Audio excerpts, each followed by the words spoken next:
Isn't it? It's the best jam ever. It's like spicy or something. It's kind of tangy, you know? Mm-hmm. Yeah. Anyway, so hi YouTube. I did some shopping and got some makeup because I needed more stuff to fill the hole in my life. So, also because I legitimately ran out of things. So I'm going to haul it for you. The first thing I got was from Makeup Forever. It's an aqua cream waterproof eyeshadow in the color 13.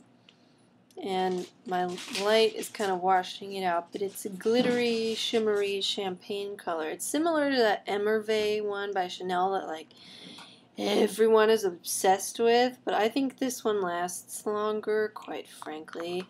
Yeah, it's really nice, and I have worn it all day with no primer underneath, and it doesn't crease, and I have really oily eyelids, so this is a great one. They have a lot of really nice colors. It smells really bizarre. Like, it smells like varnish or something, but whatever. You know, I can deal with that. I got that at Sephora. Then I went to CVS, and I got a new foundation because I love the texture of my other foundation, the Maybelline Instant Age Rewind, but the color is too dark for me, so I got the Fit Me foundation in 110, which is their palest color. See? Look how pale it is. Matches my neck. So this is nice. It doesn't have the best staying power, but it has a luminous finish and medium coverage but buildable. Overall, I'd say it's a pretty good drugstore foundation, especially if you have normal dry combination skin. I get oily on the T-zone, so I have to powder, but it's really beautiful and luminous and comfortable on the skin. I hate it when foundation is heavy. So yeah, my one complaint though is they don't have a concealer that matches. Their concealer that's supposed to match the 110, because the whole thing is you pick a number and it correlates to all the other products. It's pink based. This is yellow and the concealer is pink based. Heck, what good is a pink based concealer to me? And the next shade up is way too dark. There's like a big difference.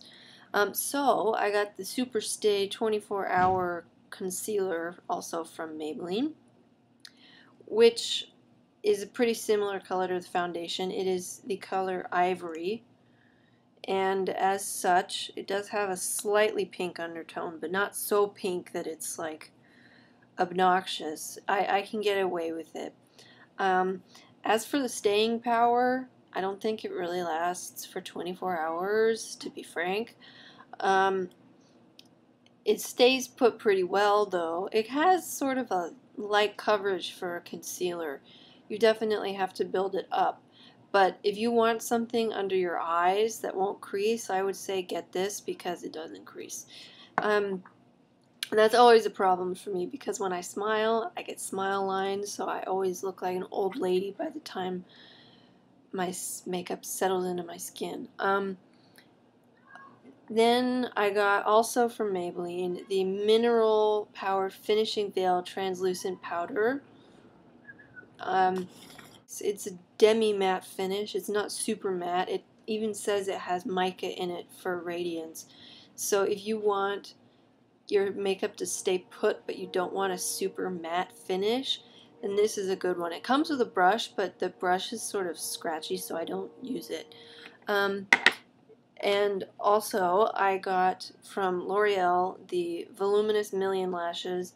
I know I have an embargo against L'Oreal because they test on animals. I know I'm being a hypocrite, but this is such a fabulous, fabulous mascara. And if anyone knows a similar product to it in a range that is animal friendly, please let me know, because I feel bad for buying it. I bought it before and I know that it works well.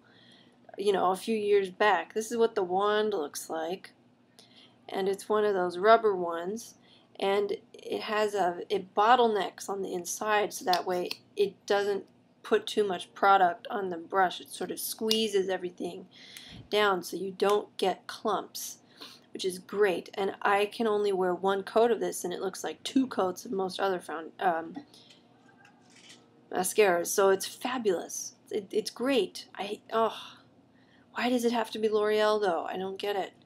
And from Revlon, I got the Just Kissable Balm Stain in the color Precious, which looks like a nice sort of tawny nude color, but I was expecting it to be sort of similar to the Revlon lip butters. I don't know if you can even see it. Yeah, you can't even see that it's on there. It smells nice and minty fresh, like mouthwash. It's very soothing and comfortable on the lips, but it just has absolutely no color payoff. Maybe I should have tried one of the deeper ones. But I was expecting something that had more pigment to it, because it says it's a stain. You associate stain with pigments and stuff. But, I mean, it's still a very comfortable, nice sort of lip balm. It's not a bad product, it's just not pigmented. So I'm a little bit disappointed, but I will use it because I do like how it smells like peppermint. Then I went to Ulta because I'm just a maniac, and I was looking for a glitter liner because I wanted to copy the Pixie Woo tutorial of Leona Lewis that Nick did in October, where you'll know what I'm talking about. So I got from NYX, it's called the Liquid Crystal Liner, and it's in the silver color. They have several different variations of glitter liners and shimmer sticks and glitter pencils. So you're bound to find one that works for you. This was just like the only silver one I could find because the NYX at my Ulta is always like cleaned out everything. Also from NYX, I got the cream blush in the color Boho Chic, which is a very nice blue-based pink. I love the color Natural, but they must have discontinued it because I've been to Ulta like 5 times and they never stock it.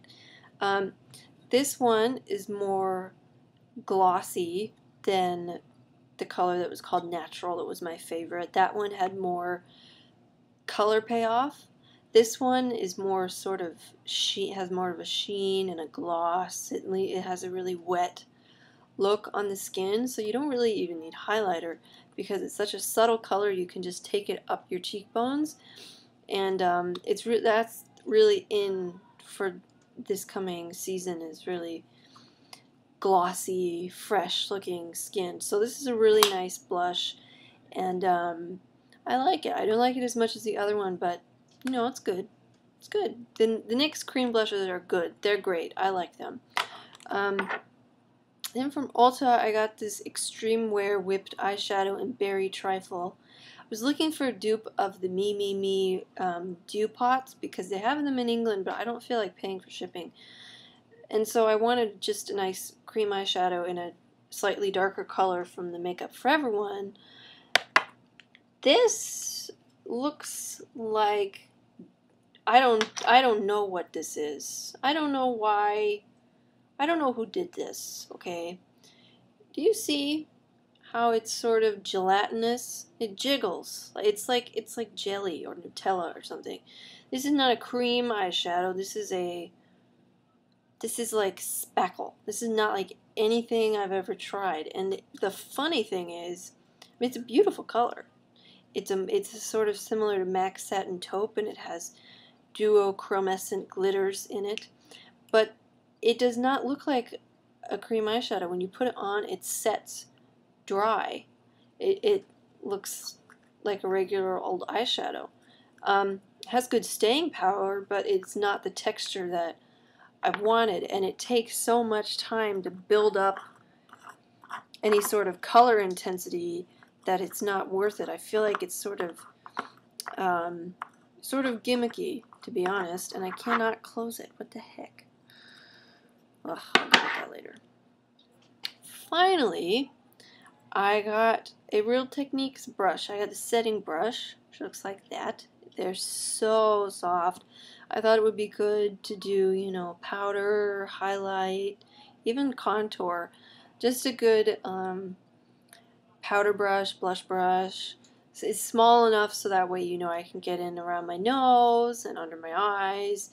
And yeah, it's fantastic. Really good quality, really soft, disperses product evenly, doesn't shed, you know, synthetic. Great. Great stuff. I want to buy more. So that was my exhaustive haul of things I bought that I didn't need.